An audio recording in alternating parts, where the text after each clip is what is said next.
আসসালামু আলাইকুম সম্মানিত ভিউয়ার্স, আজকে আমি আলোচনা করব আমার ইংরেজি প্রভাষক ভাইবার অভিজ্ঞতা 18তমতে গতকাল অনুষ্ঠিত হয়েছিল। সেইখানে কি কি প্রশ্ন করা হয়েছিল সে বিষয়ে এবং কি কি অভিজ্ঞতার সম্মুখীন হয়েছে সে বিষয়ে, এবং আপনারা যারা ভাইবা দিতে যাচ্ছেন বা দিবেন ভবিষ্যতে তারা কিভাবে প্রিপারেশন নিতে পারেন সেই বিষয়ে, এবং ইংরেজি প্রভাষকে কি কি প্রশ্ন করা হচ্ছে সেই সব প্রশ্ন নিয়ে একটা অংশ লাস্টে দেওয়া থাকবে।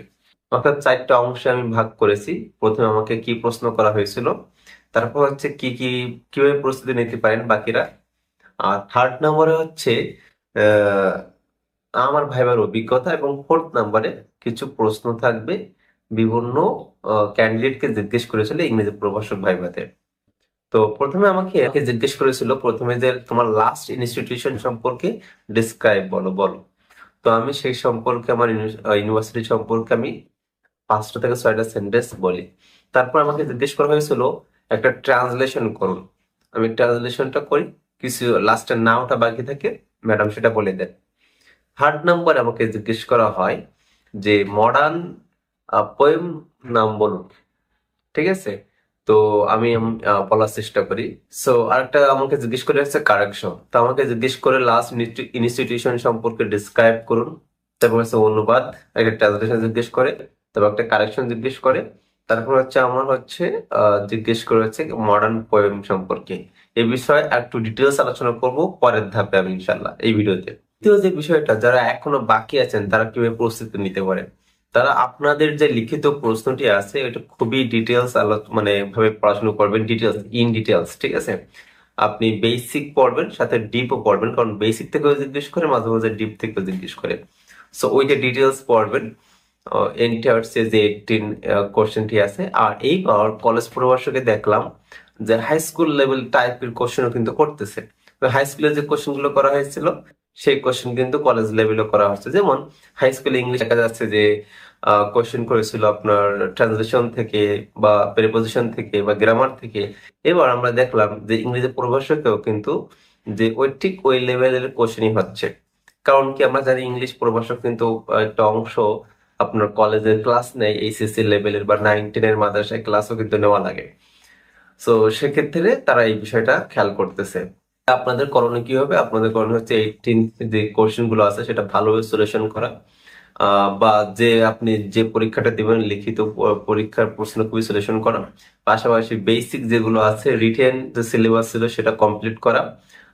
পাশাপাশি আপনি এই যাবৎকাল যা পড়েছেন যেগুলো গুরুত্বপূর্ণ সেগুলো আপনি অবশ্যই পড়ুন, গ্রামার টার্মগুলো এগুলা। আর আপনার যে অন্যান্য সাবজেক্টে আছেন তাদেরও একই সাজেশন থাকবে যে আপনার লিখিত প্রশ্নটি ভালোভাবে বিশ্লেষণ করবেন, এবং বেসিক থেকে যে এতকাল যে বেসিক আপনি জানেন কোনগুলো আপনার বেসিক, কোনগুলো অবশ্যই আপনাকে জানতে হবে, কোনগুলো আপনার স্টুডেন্টদেরকে পড়ানোর ক্ষেত্রে অবশ্যই আপনাকে তারা জিজ্ঞেস করতে পারে, এই অনুযায়ী আপনি অবশ্যই পড়বেন। তো এটা গেল হচ্ছে অন্যান্য সাবজেক্টে যারা ভাইবা দেবেন বা ইন টোটাল। ঠিক আছে, এখন আমি আলোচনা করব আমার যে অভিজ্ঞতা সেটা ডিটেলসে। দেখুন, আমি প্রথমে যে প্রশ্নটি করে সেটা হচ্ছে ডিসক্রাইব ইউর লাস্ট ইনস্টিটিউশন। তো সেই ক্ষেত্রে আমি 5টা 6টা সেন্টেন্স বলার পরে আমি থেমে যাই। ঠিক আছে, অফ হয়ে যাই, আর ঠিক সেভাবে আমি মনে করতে পারতেছিলাম না বা বলতে পারতেছিলাম না। সেক্ষেত্রে আমি বললাম ইন শর্ট। সো ম্যাডাম মনে হইলো যে আরো কিছু শুনতে চাচ্ছেন। সেকেন্ড আমাকে যে কোশ্চেন করেছিলেন কারেকশন, যে লাইনটি কাট দ্য লাইন, বলছিল কাট দ্য লাইন, এই সেন্টেন্সটা আপনাকে কি করতে হবে, কারেকশন করতে হবে, পেন থ্রু দ্য লাইন। এখন কথা হচ্ছে তখন আমি বলতে পারিনি এবং অনেক ইতস্তত বোধ করছিলাম, কারণ ইনস্ট্যান্ট এই খুবই সহজ একটা কোশ্চেন আমার মাথায় আসতেছিল না। খুবই সহজ, থ্রো দ্য লাইন মনে আসছিল। ঠিক আছে, কাট দ্য লাইন ম্যাডাম বলে থ্রো দ্য লাইন মনে আসছিল, কিন্তু পেনটা মনে আসতেছিল না। চিন্তা করুন, কারণ আছে এর পিছনে আমার কিছু বিষয় আছে, সেগুলো আমি একটু পরে বলছি কেন মনে আসতেছিল না এত সহজ কোশ্চেন। আচ্ছা, থার্ড নাম্বার যেটা ট্রান্সলেশন। সো ট্রান্সলেশন আমি করেছিলাম, শুধু নাওটা ম্যাম যোগ করে দিয়েছিলেন। নাও একটা ট্রান্সলেশনের নাও মানে এখন, সেটা আমি বলে নিই। চতুর্থ, যে ম্যাডাম জিজ্ঞেস করলেন যে মডার্ন পোয়েমের নাম বলুন। আমি বোকার মতো কোশ্চেনটা খেয়াল না করে আমি মডার্ন লেখক অথর ভেবে কয়েকজন অথরের নাম আমি বলে গেলাম। পরে ম্যাডাম বললেন, আমি আবার নিজেকে কারেকশন করলাম যে হ্যাঁ মনে পড়ছে, ম্যাডাম তো জিজ্ঞেস করছে পোয়েট, সরি পোয়েম। সো আমি আবার পোয়েট ভেবে কয়েকজন পোয়েটের নাম বলে দিলাম। সো পরে ভাবলাম যে না, পোয়েমের নাম বলেছে, তখন আমি একজন পোয়েমের নাম বললাম, সরি পোয়েম একটা মানে কবিতার নাম বললাম। সো এই যে কিছু এত কিছু কেন আমি এক সেন্সে ধরতে পারতেছিলাম না, বিকজ মানে পরীক্ষা যেদিন, সেই রাত্রে আমি মাত্র 1 থেকে 1.5 ঘন্টা ঘুমাইতে পারছিলাম। ঘুমাইতে পারছিলাম, কেন পারছিলাম না অধিকাংশ রাত, বিকজ আমি হচ্ছে সারাদিন টায়ার্ড ছিলাম। এবং যেখানে গেছিলাম সেই রুমটা খুবই গরম ছিল। আমরা জানি, আমরা যারা বাইরে থেকে ভাইবা দিতে যাই, তো সেইখানে হচ্ছে দেখা যাচ্ছে বিভিন্ন হোটেলে থাকি কিংবা দেখা যাচ্ছে বন্ধুদের মেসে থাকি। তো এই গরম আমি সহ্য করতে পারিনি, যার ফলে আমি ঘুমাইতে পারিনি সারা রাত। তো সেক্ষেত্রে আমার ব্রেনটা ঠিকঠাক কাজ করতেছিল না, মাথা ব্যথা করতেছিল। তাছাড়া 11:30টার ভাইবা শুরু হয়েছিল 1টার সময়।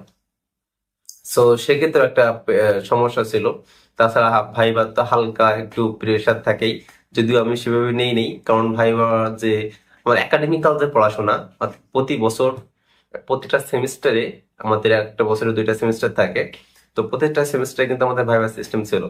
তো সেটা হচ্ছে একাডেমিক্যাল, এটা হচ্ছে আপনার জব রিলেটেড, টোটালি ডিফারেন্ট। তবুও একটু সহযোগিতা করছিল আমাকে আমার একাডেমিক বিষয়গুলো, তো সেভাবে নার্ভাসনেস ছিল না। তবে ওইখান থেকে ওই যে একটা প্রশ্নের উত্তর আমি ঠিকভাবে দিতে পারিনি, যখন আমি ভুলে গেছিলাম, তখন কিন্তু আমি একটু মানে মাথাটা আউলে গেছিল, সহজ কথায়। তবে বাকি কোশ্চেন গুলো আমি সবই অ্যান্সার করতে পেরেছি। তবে দেখা যাচ্ছে যে ওই যে হাফ হাফ কিছু অংশ বাদ চলে গেছে এবং কিছু অংশ কোশ্চেন ধরতে পারিনি। তো এখান থেকে আপনাদের করণীয় হচ্ছে, যারা আপনারা ভাইবা দিতে যাবেন, আপনারা আপনাদের মাইন্ডসেটটা ফ্রেশ রাখবেন। কারণ দেখা যাচ্ছে ওর মধ্যে মধ্যে যে যদি একটা প্রশ্নের উত্তর আপনি না দিতে পারেন, তাহলে ঘাবড়ে যেতে পারেন। পরবর্তীতে দেখা যাচ্ছে যে আপনার একটু ওই যে ঘাবড়িয়ে যাওয়াটা পরবর্তীতে আবার প্রভাব পড়তে পারে আপনার উপর। সো আপনার ফ্রেশ থাকবেন এবং যত সম্ভব চিন্তা মুক্ত থাকার চেষ্টা করবেন। এবং কোশ্চেন গুলো কেমন হয় জানেন? গুলো হয় দেখা যাচ্ছে বোর্ড কর্মকর্তারা কেমন থাকেন তার উপর ডিপেন্ড। এক এক বোর্ডে এক এক রকম কোশ্চেন হয়। যেমন হচ্ছে 3B গ্রুপ ছিল এবং বোর্ড নাম্বার ছিল 4। 3B গ্রুপ, বোর্ড নাম্বার ছিল 4 এবং 4 তলায় ছিল এটা। সো সেক্ষেত্রে আহ, আমার যে বোর্ড কর্মকর্তারা ছিলেন, ওনারা খুবই ভালো ছিলেন। ম্যাডাম ছিলেন 2 জন, একজন স্যার ছিলেন, কিন্তু ওই স্যার তখন হচ্ছে বাইরে চলে গেছিলেন টয়লেটে। সো মোটামুটি আমার বোর্ডের কর্মকর্তারা ভালো ছিলেন, অন্য অন্য বোর্ডের কর্মকর্তারা অধিকাংশই ভালো। এনটিআরসি নিবন্ধন যারা ভাইবা নেন, খুবই সদয়, খুবই বিনয়ী, খুবই হাস্যোজ্জ্বল থাকেন। তবে কোশ্চেনের মান ডিপেন্ড করে হচ্ছে তাদের মুডের উপর। ইংরেজি প্রভাষকের কেমন প্রশ্ন হয়েছে এবার দেখুন। অনেক জায়গায় খুবই ডিপ প্রশ্ন হয়েছে, অনেক জায়গায় খুবই বেসিক প্রশ্ন হয়েছে। আবার অনেক জায়গায় এমন এমন কোশ্চেন হয়েছে যেগুলো অবান্তর, যেমন নাউনের প্রকারভেদ, আপনার হচ্ছে পার্শ্ববিষয় প্রকারভেদ, প্রোনাউন কত প্রকার, এগুলা। সো এগুলো আবার খুবই অবান্তর প্রশ্ন। আবার কোনো জায়গায় প্রশ্ন হয়েছে খুবই ডিপলি, কোনো জায়গায় প্রশ্ন হয়েছে বেসিক থেকে, কোনো জায়গায় প্রশ্ন হয়েছে এভারেজ থেকে, কোনো জায়গায় প্রশ্ন হয়েছে শুধু গ্রামার থেকে। ঠিক আছে? সো এই ক্ষেত্রে আপনার আমার এক কথা থেকে আপনার আইডিয়া নিতে পারেন। তো এখন আমি স্ক্রিনে কিছু ভাইবার প্রশ্ন দিয়ে দেবো ইংরেজি প্রভাষকদের 18তম নিবন্ধনে যাদেরকে প্রশ্ন করা হয়েছিল, তাদের অভিজ্ঞতা শেয়ার করেছেন এবং সেগুলো জাস্ট তারা যেভাবে শেয়ার করছেন সেটাই আমি শেয়ার করছি, কোনো এডিট ছাড়াই। সো কোনো প্রশ্ন থাকলে কমেন্ট বক্সে জানাবেন। আজ এই পর্যন্তই। আসসালামু আলাইকুম রহমতুল্লাহি ওয়া বারাকাতুহু।